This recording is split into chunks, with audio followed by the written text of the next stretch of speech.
విశ్వ భవిష్యత్ మీడియా సంస్థల చైర్మన్ బలివాడ రమేష్ పుట్టినరోజు వేడుకలు శుక్రవారం సీతమ్మదారిలోని విశ్వ భారత్ ప్రధాన కార్యాలయంలో సంతోషభరిత వాతావరణంలో ఘనంగా జరిగాయి.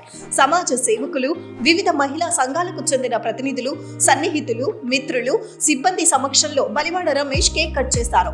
నిండు నూరేళ్లు సుఖ సంతోషాలతో వర్ధిల్లాలని ఆకాంక్షిస్తూ పలువురు ఆయనకు శుభాకాంక్షలు తెలియజేశారు. బలివాడ రమేష్ ముందుగా కేక్ ను విశ్వ Bharat media managing director Bheemarasetti Vasudev కు తినిపించారు. అనంతరం సిబ్బంది కూడా ఆయనకు కేక్ ను తినిపించి శుభాకాంక్షలు తెలిపారు.